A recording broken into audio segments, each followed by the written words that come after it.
I highly recommend it.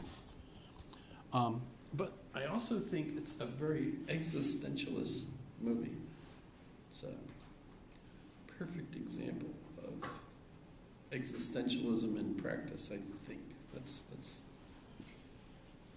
But if you're curious, it's basically a movie about the life of a very shy woman that starts off her life with no friends, so she's very shy, very alone in life. Teddy bear, she has a teddy bear, and even the poor teddy bear ends up rotting away. You saw what happened to the fish.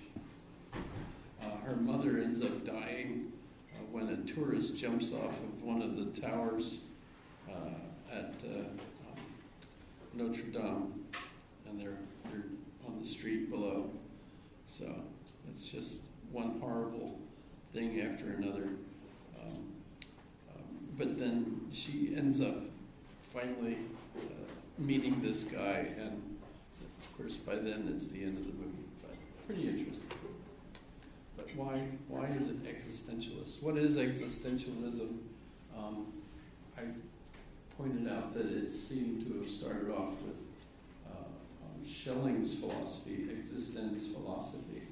But the main point would be that you exist, you're here, and as a result of that, you have to create yourself.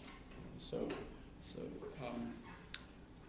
Sartre also has an article where he says existentialism is a humanism. So it's human-centered. So we can trace that back through Feuerbach and that whole European movement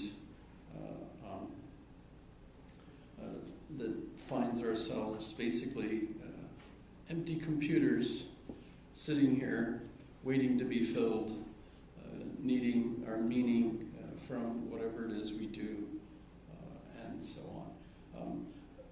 One of the things that was really interesting to me with Sartre, and by the way, he kind of uses Heidegger as his challenge, right, how to respond to Heidegger. Heidegger's major book was Being and Time, and Sartre's major book is Being and Nothingness. And being, of course, is everything that there is. We trace that all the way back to Aristotle, really.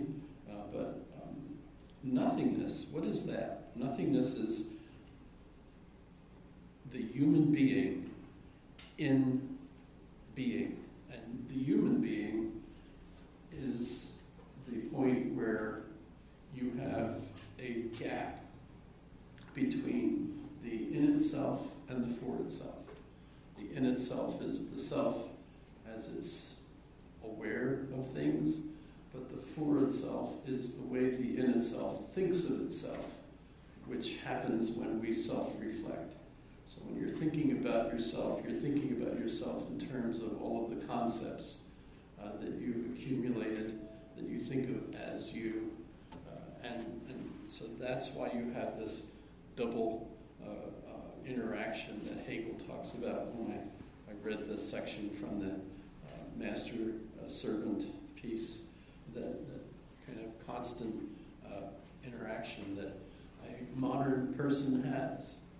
Of course, we've all grown up in a modern society, I presume, and so from your childhood you've had these programs uploaded into your head that you're a self and you need to take responsibility for your whatever, all those kinds of things that require you to create a concept of self that you interact with.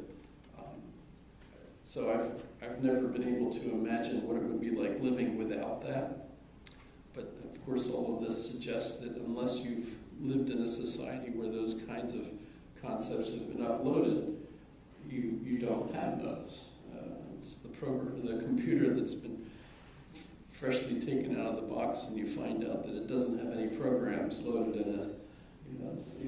is that what a person normally is? And unless the society has the right language so that you can run those programs, and then you have the programs uploaded, I guess makes sense.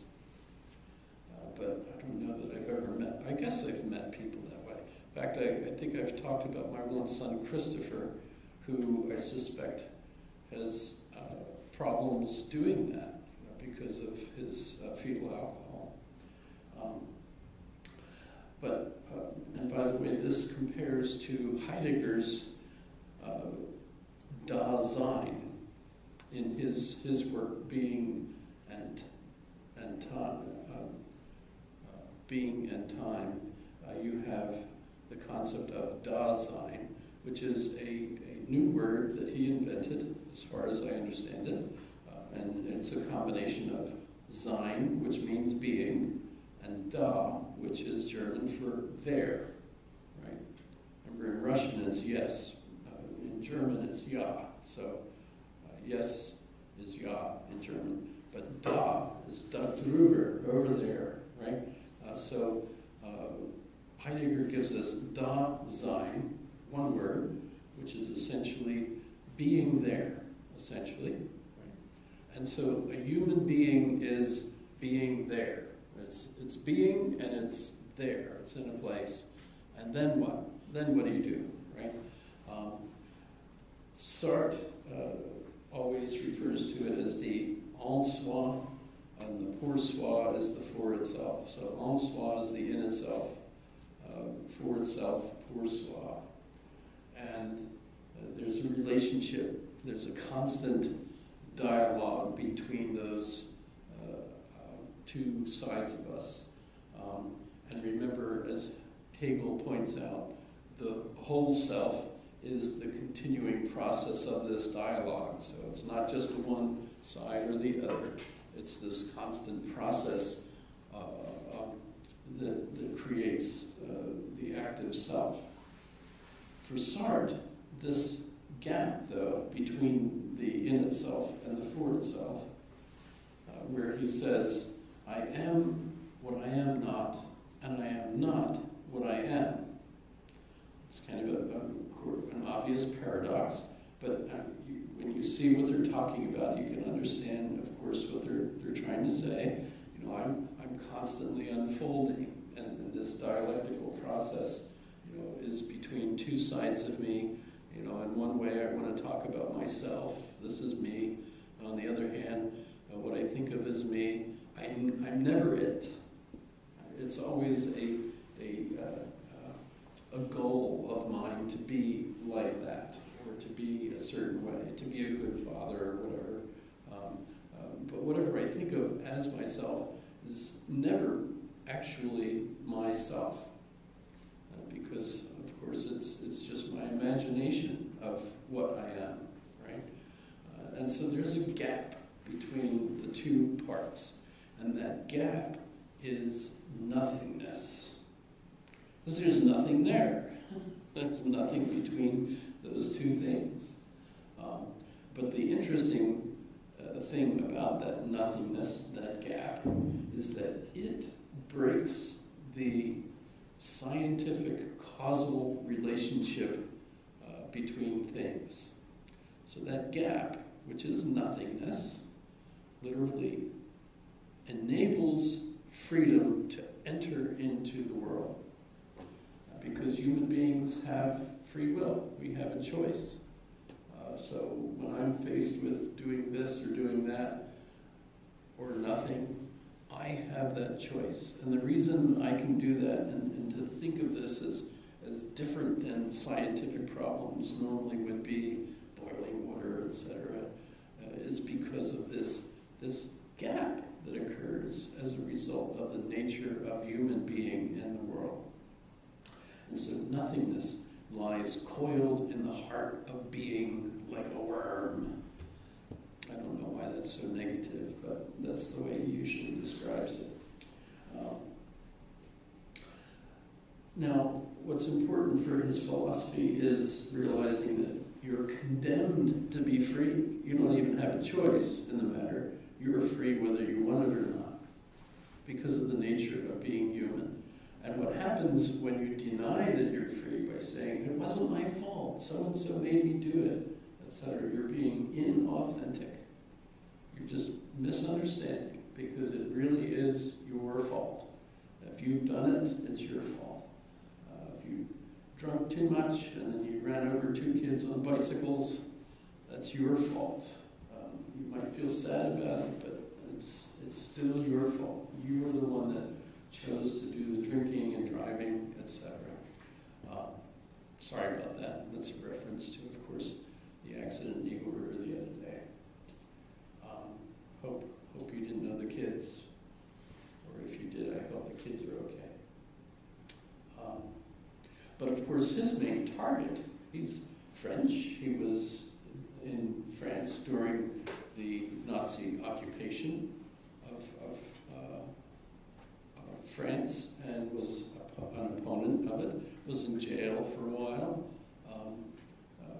and his target are the Nazis that claimed that they weren't, once of course the war was over and the Nazis were on trial in Nuremberg, of course a lot of them claimed that they were not guilty of the charges,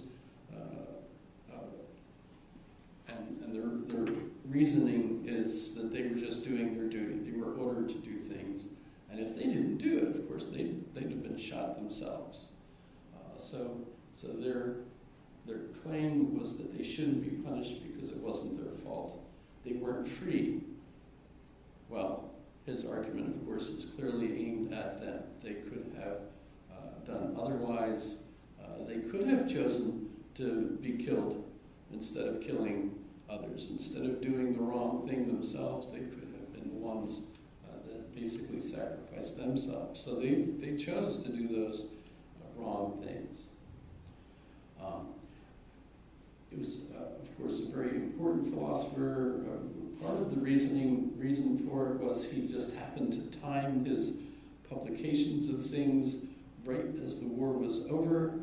He had been writing before that, but all of that just blossomed for him, and as a result, he became a major intellectual that everybody in France looked to right as the war ended and continued on that way. And his friend, very close friend, Simone de Beauvoir, who's pictured here with him at the monument to Balzac, who's a composer. Notice she's a lot younger than this, or the earlier picture. Oops. So they were a couple. They never actually married, nor did they have children, but they were as close to married as I guess their philosophies permitted them to be, although they both had lots of other lovers. In fact, if you go to the video, there's some videos. Remember, as I pointed out, at this point,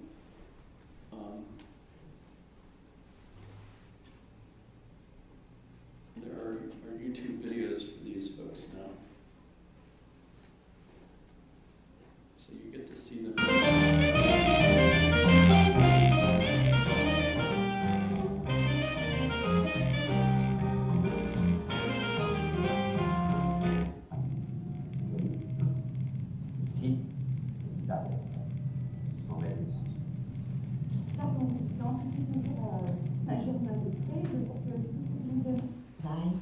Ils ont instauré dans leur vie une organisation de veille. Tous les matins, chacun travaille seul de son côté.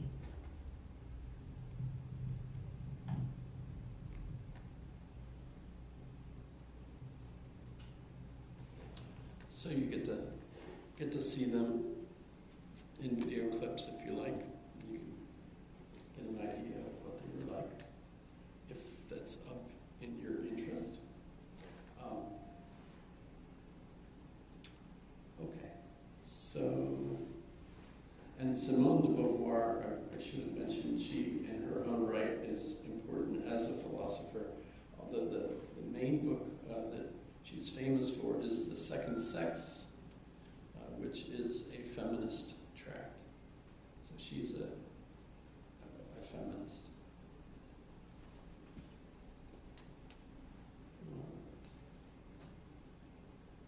And they did have lots of other lovers, but they stayed together.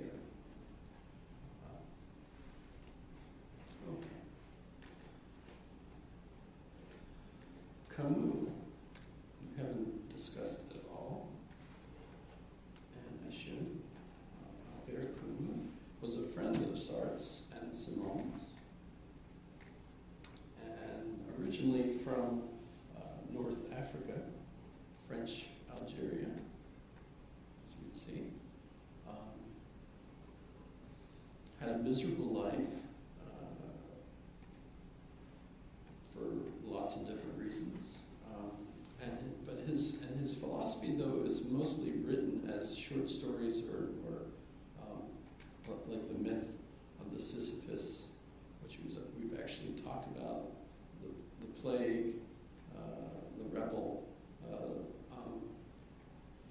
The focus of his work is primarily how horrible things are. For example, the stranger.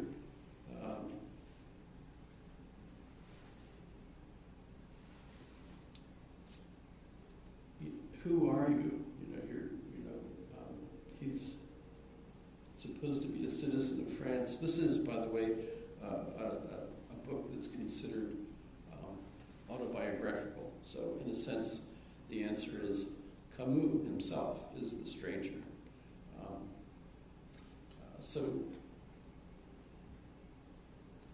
And he's tried and sentenced to death, and yet there's never an understanding of why, right?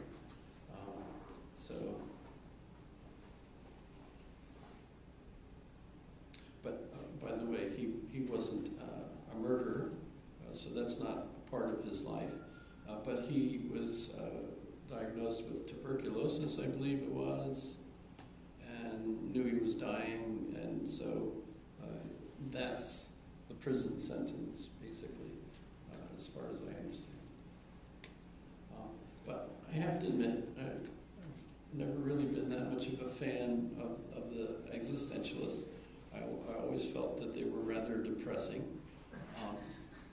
And by the way, the movie Amelie, in a way, I find very depressing. It's a tearjerker, a so-called chick flick, if that makes sense to you, what that is. You've heard that, right, before? So it's the kind of movie you have to go to with your girlfriend if you want her to like you. But there's no death or anything, no fights. It's just intrigue. By the way, Tattoo, the woman who plays the main role, Amelie, is also the main character next to Tom Hanks in the first movie of the Da Vinci Code. So, if you recognized her, that's where you see her from. But let me move on to American philosophy. To begin with, we're looking at Charles Sanders Peirce and William James. You're probably familiar maybe with William James, but at least with William James's brother, Henry James, who was the American novelist. Huge novels, very Russian-like in character, I think. Like Washington Square and things of that sort. But and I think the reason for it is their intense analyses of individuals.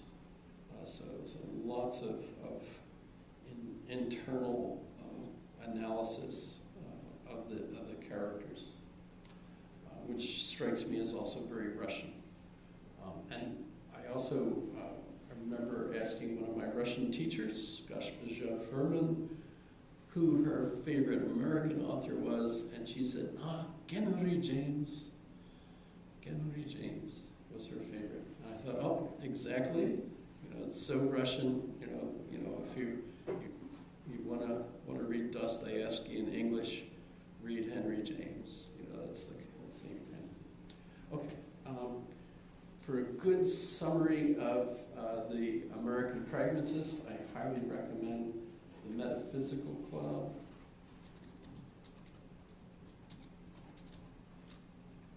Which won Pulitzer, Louis Menand, who's good. I should have him listed as a philosopher too. He's very interesting. But the Metaphysical Club covers Charles Sanders Peirce, William James, John Dewey, and one of the justices of the time. Can't think of the name offhand. Holmes, Chief Justice Holmes, was one of the club, and the club was actually a club. That met at Harvard. Charles Sanders Peirce was one of the members. William James was one of the members. The Chief Justice was as well. John Dewey was too young, and so he is introduced into the group, so to speak, through Charles Sanders Peirce's lectures at the college where he went in Maryland. And I'm not thinking of that name either for some reason. Did I turn this on? I did. Help me remember. Johns Hopkins University, actually brand new at the time. And Charles Sanders Peirce was lecturing in logic there. And John Dewey, who had finished his bachelor's at Vermont, came down to Johns Hopkins to study philosophy. And so all the major philosophers that we associate with the pragmatists were familiar with one another personally. Emerson is also part of this, Ralph Waldo Emerson. He's not included in the Metaphysical Club except as another character. Menand basically gives you chapters on Charles Sanders Peirce, etc. So Charles Sanders Peirce, if we look at him, not very many people are familiar with him, as I'm aware.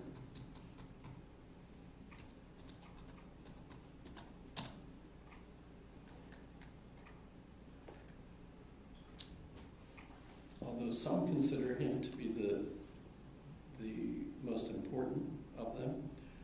But his work was not very popular because he mostly did logic. Even today, logic isn't the absolute funnest thing. Lots of people do. But his father, Charles Sanders Peirce's father, was a professor at Harvard and taught mathematics. And so his son followed in his shoes pretty much. During the Civil War, notice their ages. You're looking at individuals with Peirce and James that were involved in the Civil War. Chief Justice Holmes was also. In fact, Holmes was shot 4 times, once in the neck, and each time he went home, recovered, and then went back. So that's kind of impressive, right? Charles Sanders Peirce's efforts during the war was to accompany his father, who was doing surveys around Washington, D.C., in order to make maps, the military maps for the North. And he assisted his father. He also measured the speed of light.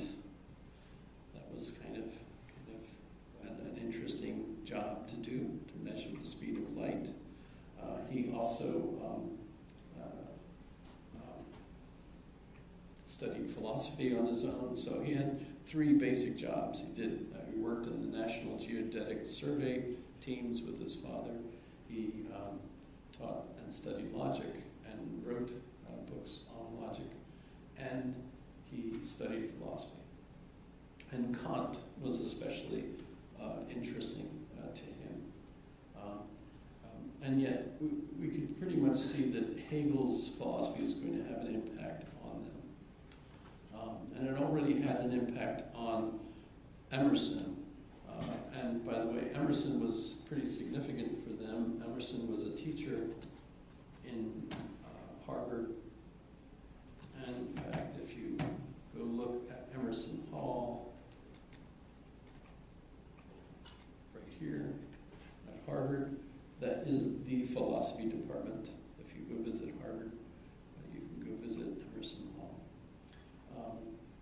I remember in one of the movies where Quine is walking along. I don't know why they try to get movies of old philosophers walking along a path, but they do.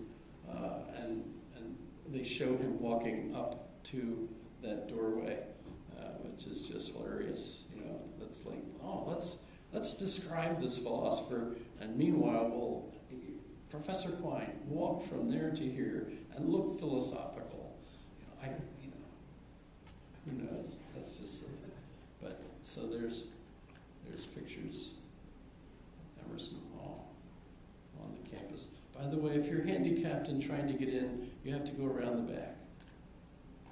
They have a special entrance for the handicapped around the back. And they completely redesigned the back in order to set it up. So that's kind of interesting too, I suppose. So Emerson, Ralph Waldo Emerson. Remember, one of his younger friends was the author of Walden, Thoreau, right? What's Thoreau's for Henry? What's Thoreau's? David Thoreau. Okay. There's so many things that I remembering that for some reason when my mind goes fishing for them, they're not there anymore. I don't know why that's happening to me.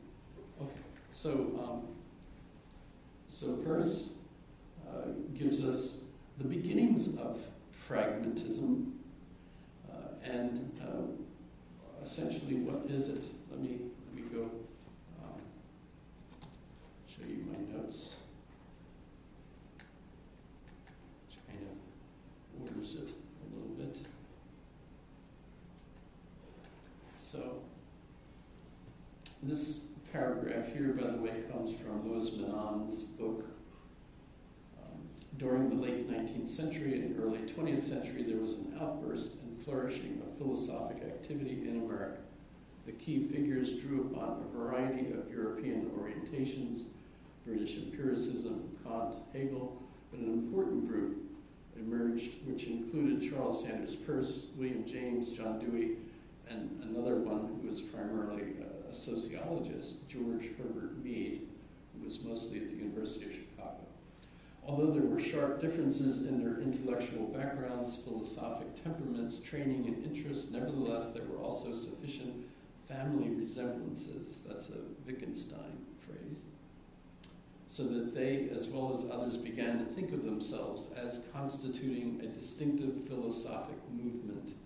William James, a gifted stylist and an immensely popular lecturer, God bless you, labeled the movement Pragmatism and acknowledged Peirce as its founder.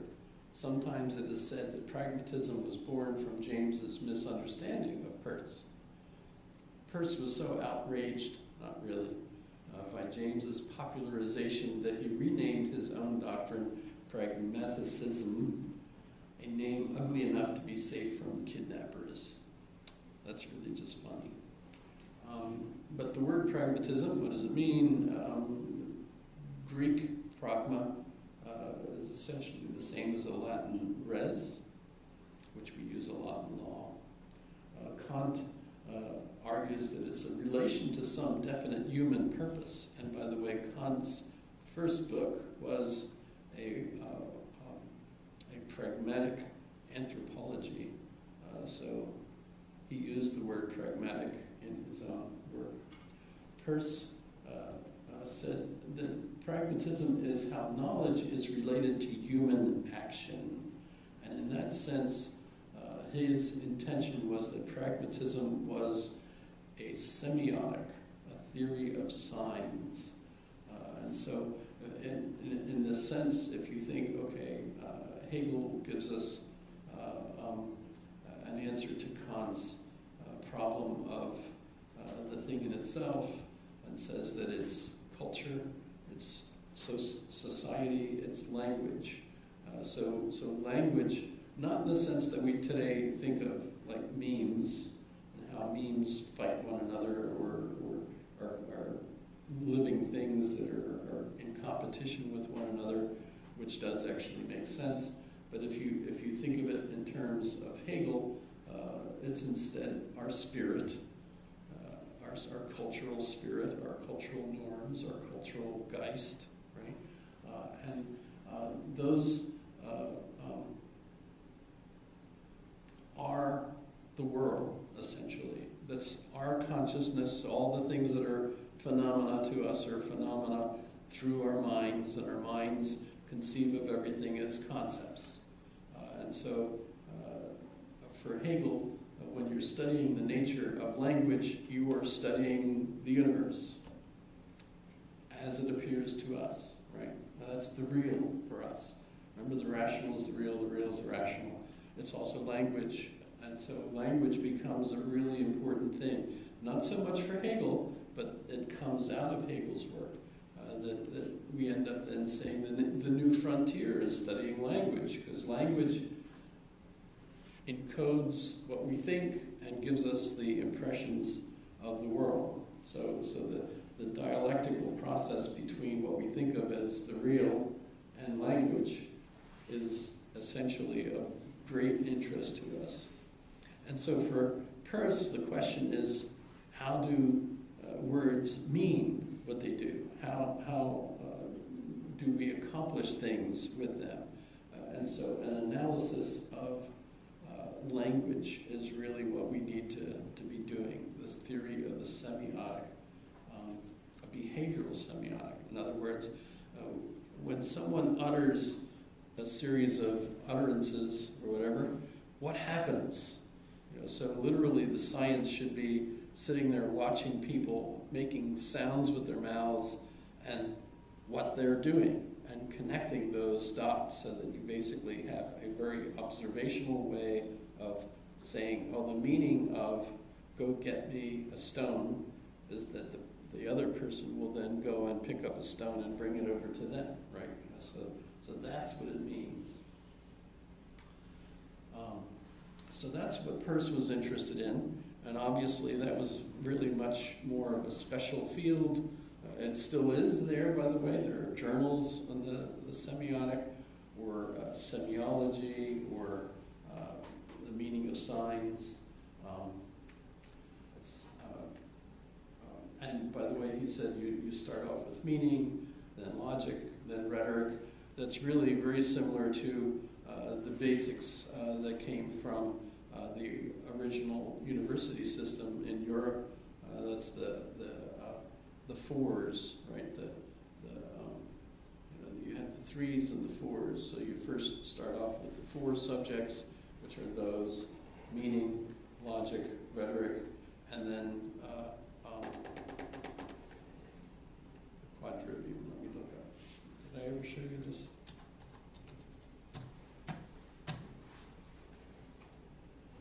So when you look at the fours, right?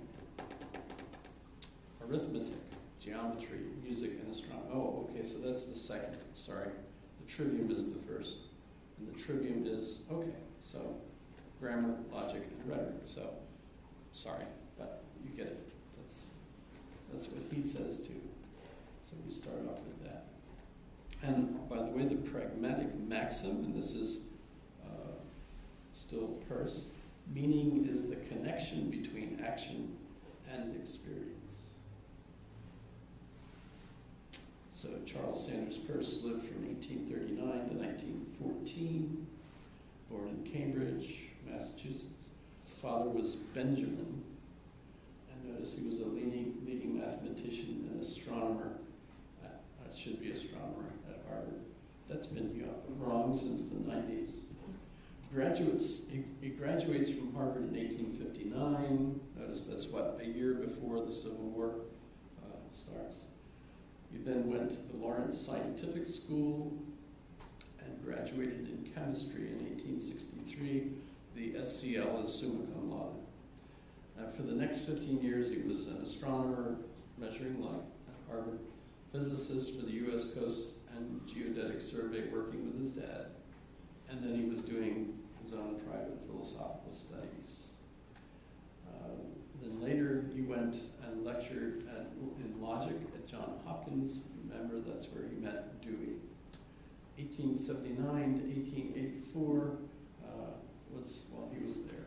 Retired to Milford, Pennsylvania, until 1914. Now, why did he retire so soon? The answer was he, as a faculty member at Johns Hopkins, did something absolutely terrible, and that was he dated a married woman. She later got a divorce, and they married. But nonetheless, when he dated her, she was married, and that's because she had left France, and her husband was still in France. And it's kind of been complicated.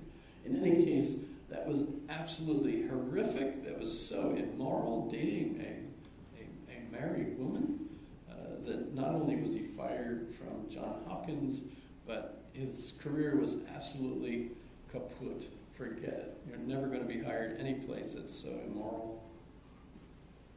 That's the way it is. Right? By the way, did you hear the news yesterday about one of our own professors? That's kind of... No, spill. Oh, you hadn't heard? Mm-hmm. Ooh, sorry about that. What is it? One of our anthropology professors apparently has sexually harassed like 6 or 7 different students. No.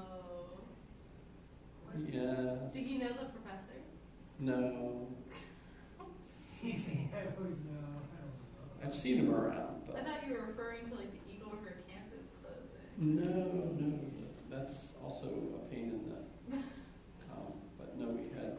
Look, you'll see in the news. Or Really? it's out there actually. However, that's way more serious than going out on a date with a married French woman. In any case, when he got fired, he and his wife went to a home in Pennsylvania, which is still there, and you can go and visit it. It's a museum along the Delaware Water Gap, if you're ever driving along there on the Pennsylvania side. And you could visit. I don't know what it looks like on the inside. I've seen pictures of it on the outside. Basically, he ended up getting drunk and staying that way for the rest of the time. And he was living off of money given to him by William James. Until William James dies, then I don't know what happened after that.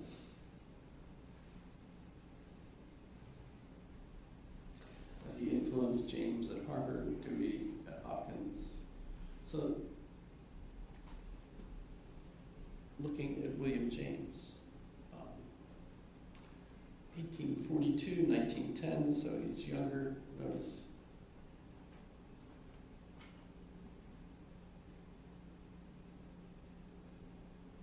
Did I get that right? 1842, so he's how much younger than Charles? 3 years. But he dies 4 years before. Okay.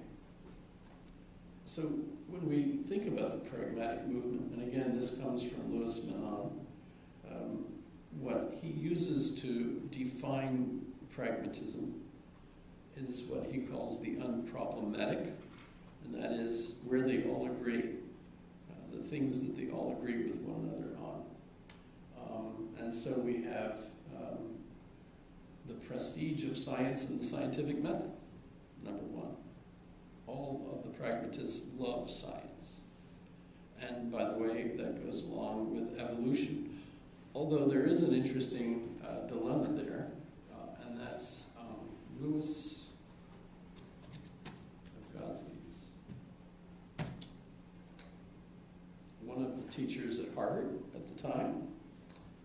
Very influential, very popular, was Louis Agassiz. He was originally from Switzerland.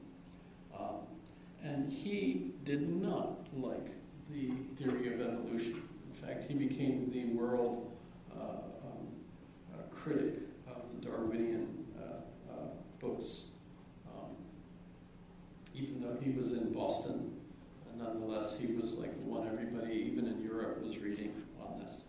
And one of the things he tried to demonstrate that would show that evolution couldn't have taken place in the big picture was to go to the Amazon and find signs that there was an ice age there, that there were glaciers in the Amazon. And William James was one of the students that went with him on these trips. And it's kind of interesting. Notice it seemed to be a Harvard thing. Teddy Roosevelt, for example, when he was at Harvard, went also on a trip to the Amazon. So it seemed like the senior class trip or something is to go to the Amazon with Agassiz and look around and get bitten by various animals so that you'll be ill the rest of your life. That was kind of what happened to James and what happened.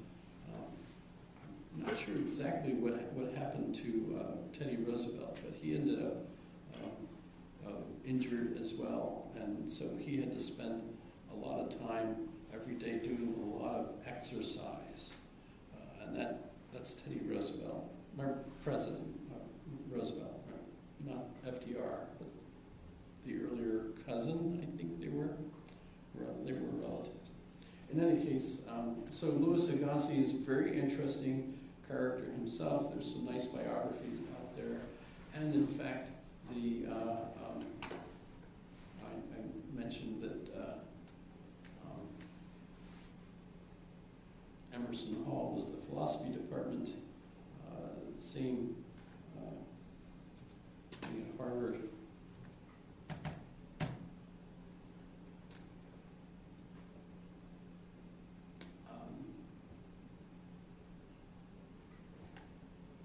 That's Mayville, that's different.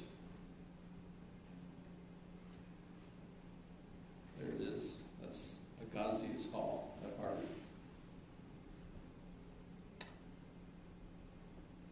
And that's a museum, I believe, so that if you go in, you can see all kinds of natural history museum stuff. And his lectures were very, very popular at the time. So even though the pragmatic movement, they were very interested in science and the scientific method, the conflict over evolution was actually a real problem for some of them because one of their most important teachers at the time was a Swiss biologist, anthropologist, whatever he was, that basically disagreed with the idea of evolution. And yet, it's pretty much a thing for all the pragmatists to accept the idea of evolution. And the strength of empiricism, the show me state, so these are characteristics of America that feels very much like this is the American philosophy. And in fact, I would argue that when you look at what happened after Hegel in Europe, you end up with that split between existentialism on one side and Marxism on the other. And both of those were dismal failures as philosophies. The existentialists totally wrapped up in themselves and totally focused on the dilemma of needing to believe in something but at the same time not being able to believe in anything. And so you get this very depressing focus on the self that we see in French existentialism, German existentialism. It does lead to Freud, I think, with the insight, that's kind of a pun. But at the same time, Marx totally disregards the nature of the individual's sense of freedom and focuses on the idea that the proletariat is totally made the way they are by propaganda. And if you want to change the society, all you have to do is change the propaganda. And by the way, that's something that Russia still believes in. As even though we get the Mueller report back and it says no collusion, so Trump is victorious. But at the same time, it is obvious that the reason he's innocent of collusion is not because the Russians didn't do their damnedest to try to make sure that they did collude and have an influence, because they do, and still do, by the way. So the belief in the idea that you just have to keep telling people something and they'll believe it is basically still an idea fixe, if you will, from Marx on. But in the United States, we believe both of those things are true, and we have no problem with it. So in a sense, it's absolutely a contradictory notion to say you're completely free, but you're completely determined by your peer, social environment, right? Wait, what? You're telling me I'm free, but at the same time I'm completely dependent on my society? Yes, that seems to be wrong, right? But if you think, well, remember in Hegel on, we realize that we have different tools for different situations. Don't confuse reality for the tool, right? That's model-dependent realism, according to Stephen Hawking, right? So we've got these models. The models enable us to accomplish tasks. But if you begin thinking that one model is actually like what reality really is, then you're giving up on all these other powerful tools that you can have in your toolbox that are actually very helpful for different situations, right? And yes, it does create a headache because you feel like, well, how can the Earth go around the Sun and the Sun go around the Earth and neither of them go around one another? And so, well, okay, they're all true. You have to just understand you're talking in different models. And that seems to me to be the solution to that kind of headache, to recognize that you've got all these different tools.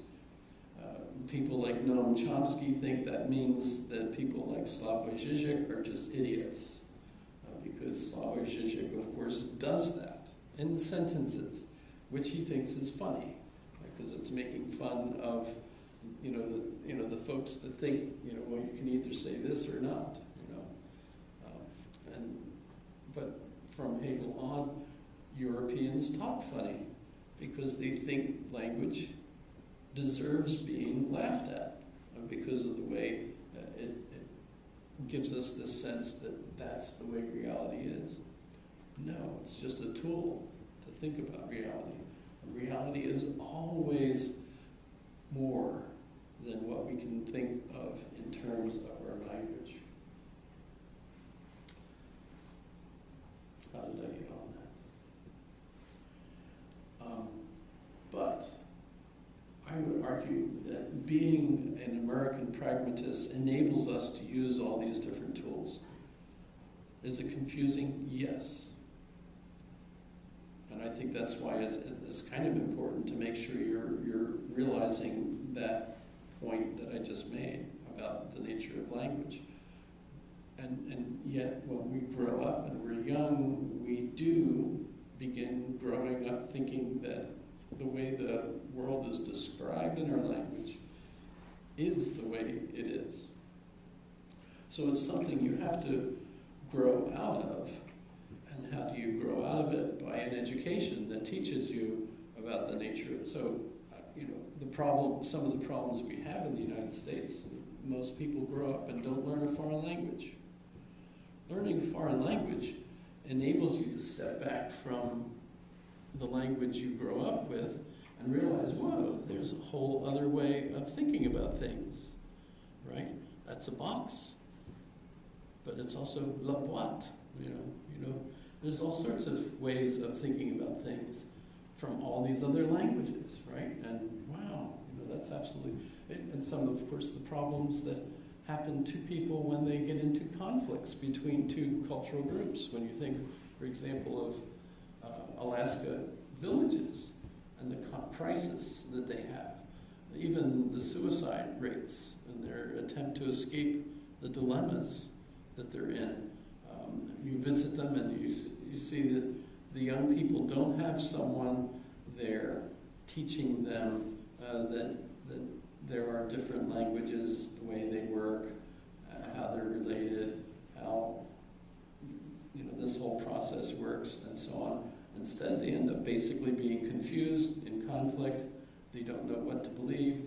They, of course, grow up with their original language and culture, but then when they learn what we so lovingly call the dominant culture comes in, and then they learn that, then they feel like there's, everything in their culture is wrong.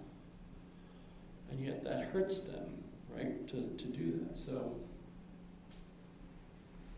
all of that, I think, is an important part of why Americans are, in a sense, post-Hegelians.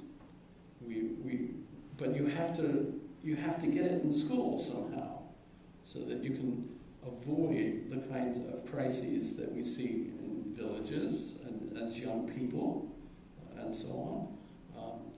And of course, the thing is, when you're looking at the way the educated people speak about things, it seems very confusing if you don't have a sense of how languages work and how they're just modeling things.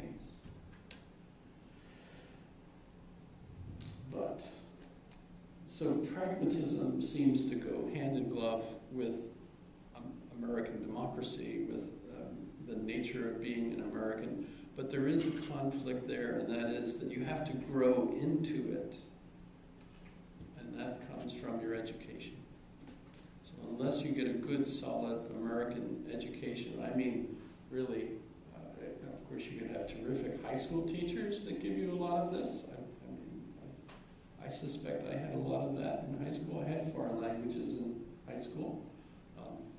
So I'm sure a lot of that was already beginning to be evident to me. But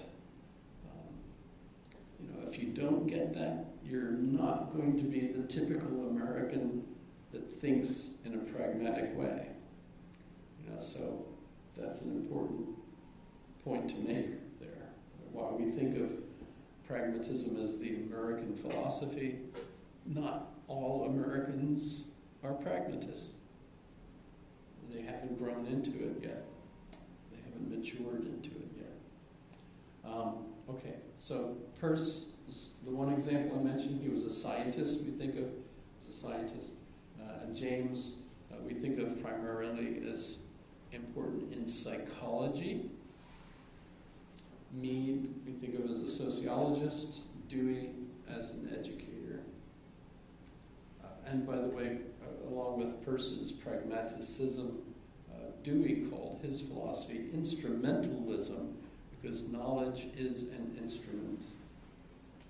So, looking at William James, he was born in New York City. His father is Henry James Sr., who was a theologian, a Swedenborgian of the New Jerusalem Church. And in my experience, most students have never heard of that. It's not a very large church, and yet it's really quite beautiful.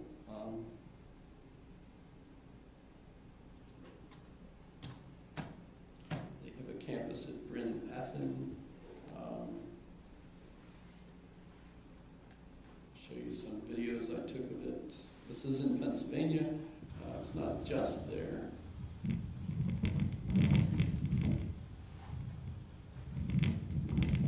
It was a windy day. It's this camera too. This camera's been all over with me. That's kind of fun. That's called the ground. It's the kind of thing you see when you're walking. Sorry, I'm absolutely the pits as a tire. Now, when you're taking a picture of a big sign like that, you think, am I going to stand here and hold the camera while I'm reading the whole sign?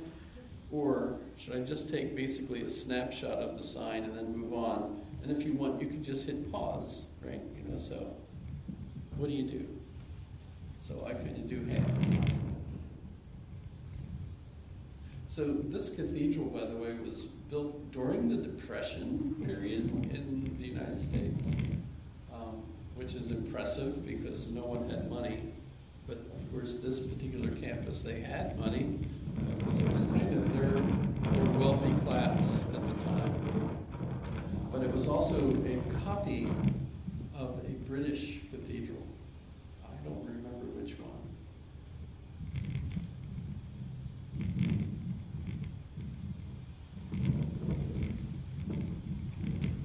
Including inside. Although there are differences. The church was founded by a Swedish scholar named Emanuel Swedenborg, and the basis of the church was that Emanuel Swedenborg was Jesus in the second coming, as far as he was concerned. And so, of course, his followers all kind of treated him as Jesus in the second coming. And by the way, he wrote lots and lots of books. And by the way, if you visit this church and you go into the bookstore, the old lady there will be so thrilled that you're interested in the books that she will give you all of them for free, which was actually quite an arm load, but I couldn't say no. And they're in my garage, but I don't know where, especially since the earthquake. So that's good. But if you're ever in, this is outside of Philadelphia by just a few miles. And quite impressive, actually. But his father was a minister in this church. Not this one, but I mean that institution. This is just one example of the buildings that I know that have. In a way, I think of it as similar to what's that religion in Hollywood that everybody loves, hates? What is it? Scientology. It's like everybody's dumb and rich at the same time. Does that make sense? It's like a really wacko religion.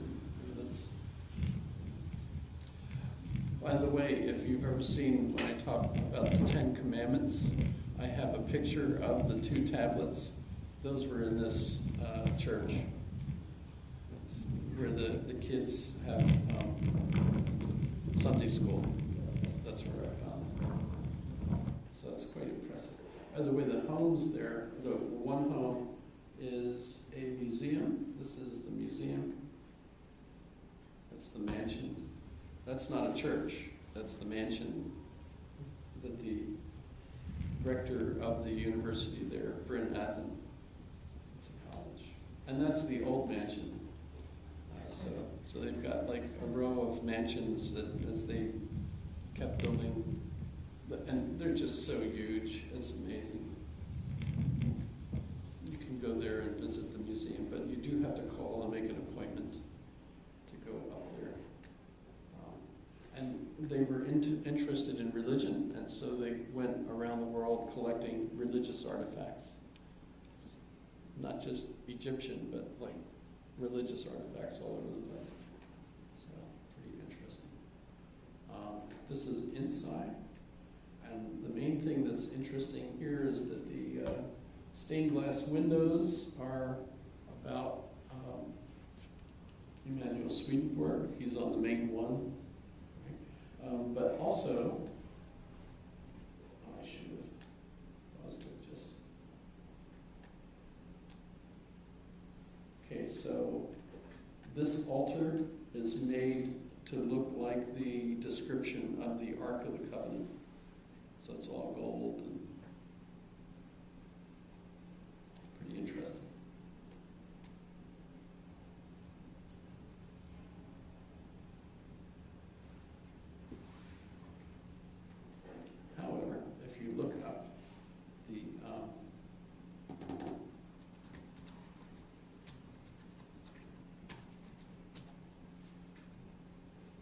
church itself, you see that it should tell us how many people are in it. Not a whole lot.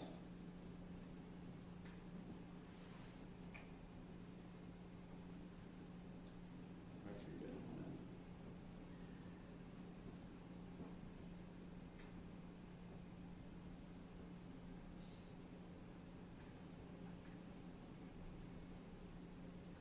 I guess these are the numbers of various places, so you can see there's not that many.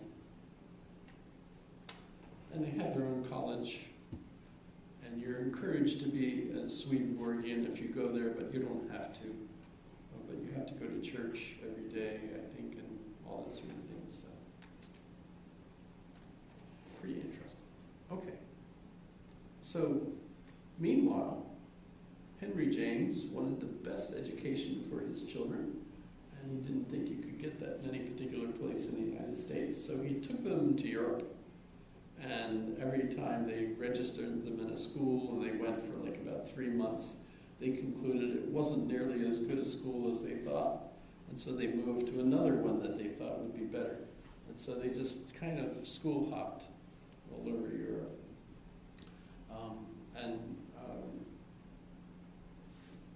Main thing that we get out of that, William James wanted to become an artist, but eventually became a psychologist.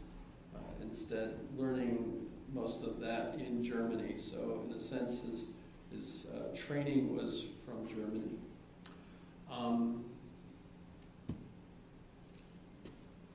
He was ill for a while, probably thanks to Louis Agassiz taking him to the Amazon. But he recovers, and he's a professor in physiology at Harvard. And then a professor of psychology, and then eventually philosophy. And he gave lectures all over the place, and part of that, I should mention, they didn't have TV, they didn't have radio. What do people do in the evenings if they're intellectually interested? They go to lectures in halls all over the place. I mentioned Louis Agassiz was a very popular lecturer, and so was William James. Biggest book, most important one, is his Principles of Psychology, which is said to have taken psychology out of the armchair and into the laboratory. And especially because they had discovered electricity by then, and William James used electric shocks to change the temperament of some of his patients. So he was absolutely convinced that the brain works electrically, and that if you shock people enough with electricity, not enough to kill them, of course, but nonetheless, you can change their mood, etc., by electric shock therapy. There's a scene in the follow-up movie to The Wizard of Oz. I forget what the name of that movie was. Return to Oz, I think, where Dorothy sees a doctor because they think she's crazy because she's having all these hallucinations about some place named Oz, right?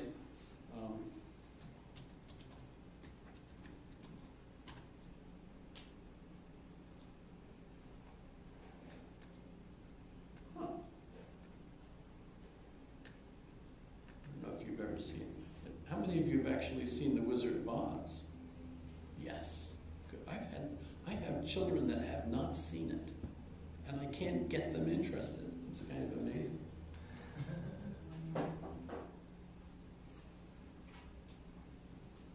So that's the updated version of Dorothy. And so they take her to the hospital because this is the hospital. And they're going to give her electric shock therapy.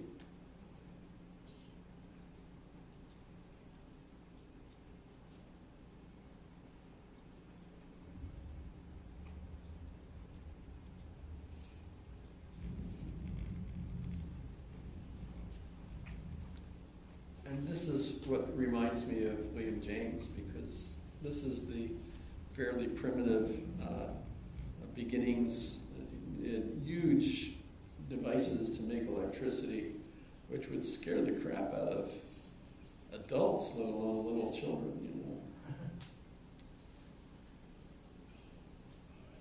And just as the earlier movie, The Wizard of Oz, all the characters that she would meet at home turn out to be replicated, you know, in the Iron Man, Tin Man, the Scarecrow, etc. These characters all, and that device, that's the electrical.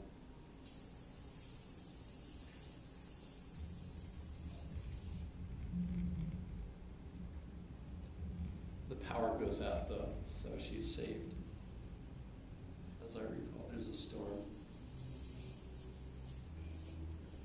But they get close enough that it scares the crap out of her. You hear the music in the background.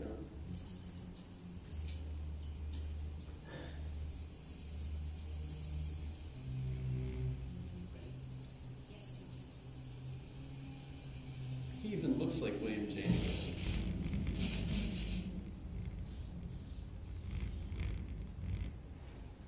So, interesting. Are these odd things interesting? Or now you can go watch that movie.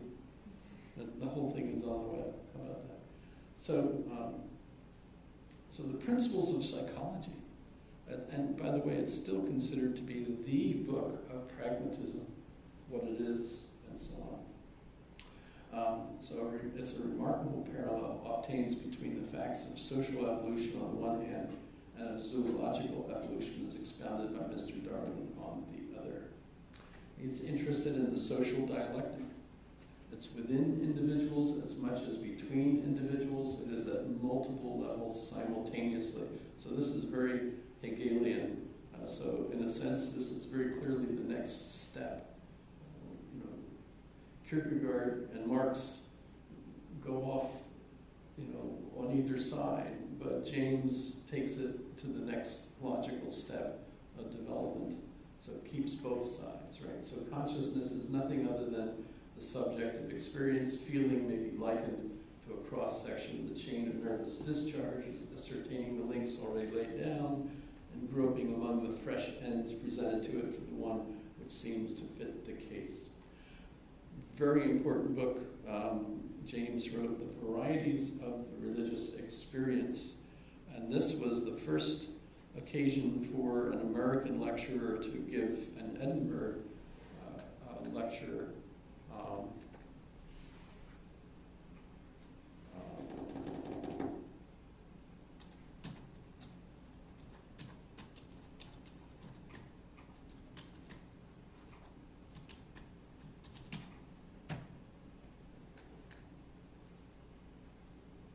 So there they are, Gifford Lectures.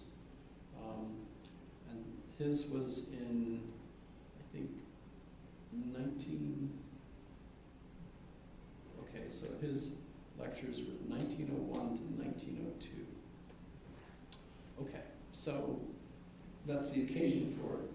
The Gifford Lectures, by the way, they still have them every year, and if you look up the list of the philosophers that give them, they're like the who's who of what philosophers you should be interested in if you want to keep up with philosophy. For example, half of my list of living people or lecturers have been there. But the book that he gives, they're supposed to be on nature, natural religion, God, etc. And his book, The Varieties of Religious Experience, is the psychology of the religious experience. So he doesn't go in and try to argue about the nature of God and how we should think of God, etc.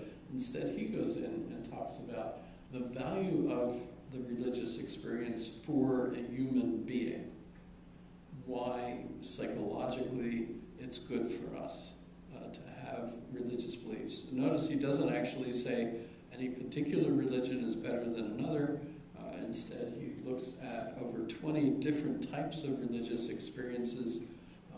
And by the way, all of his work was from a library. He did not actually go out and actually experiment or interview people. He took his information from the books available to him at Harvard.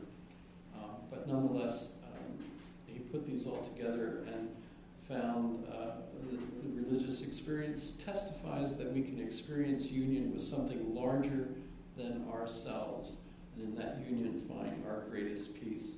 By the way, that's in a sense been verified by MRIs, things of that sort. Professor Newberg in Why God Won't Go Away.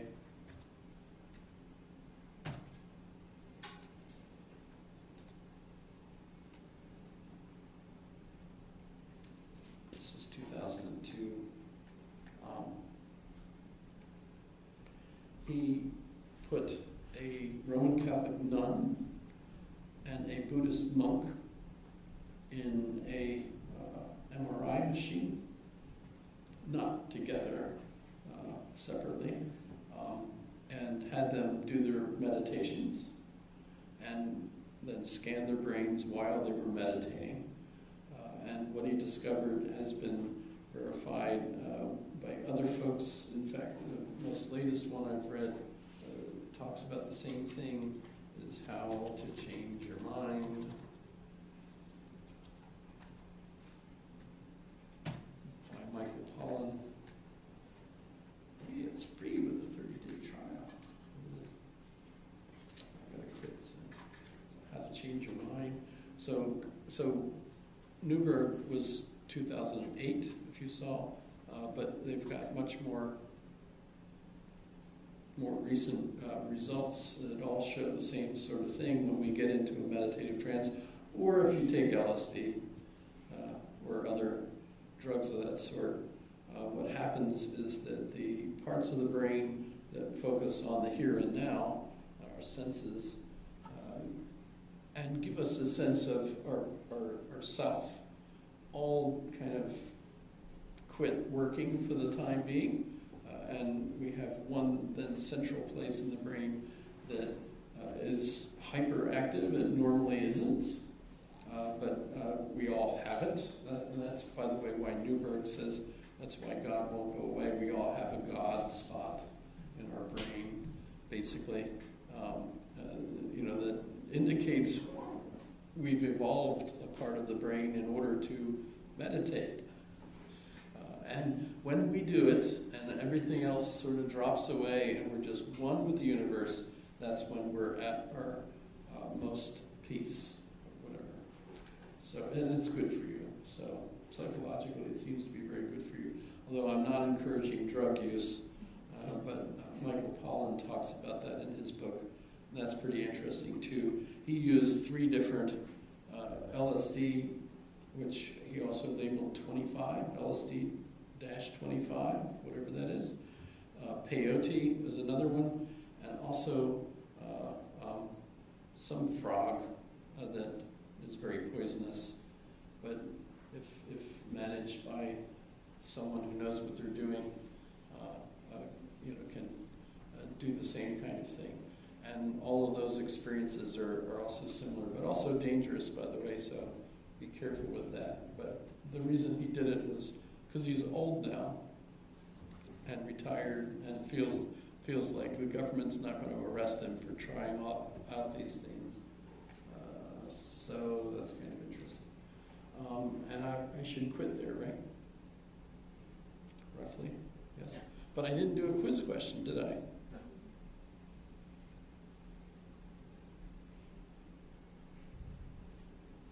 Would you, I'm not saying this to encourage you, nor for you to report, right? But since I've mentioned that meditation on the one hand seems to enable us to experience this kind of religious experience, But there's also this connection with things like LSD and other hallucinogens. Do you find it even interesting that you might want to experience that kind of mental experience? Does that make sense? I'm assuming you haven't joined a meditative group. You're not meditating regularly and training yourself so that you can have the one experience. And a lot of those, I don't know that marijuana can do that. But it's kind of scary that we're moving in that direction, because remember, I was very conservative and never used any of those things. Remember, I had a requirement to have a clearance in my position in the military, and you wouldn't get one if you used any of that stuff. And it leaves a record in your body, by the way, so it doesn't go away. Yeah, I mean, they can test you and see months after you've used illegal things, and that means no job for you, right? It might be legal, but on the other hand, gosh, no job for you. What's more important? Right?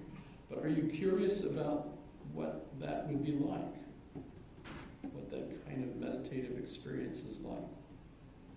I think, of course, the safer way to go is pray the rosary, or some kind of beads, or whatever. I was raised Roman Catholic, so I was raised on a rosary. Works for me. I have a couple extra if you need one. But what's it like? Can you really do it? You do have to train yourself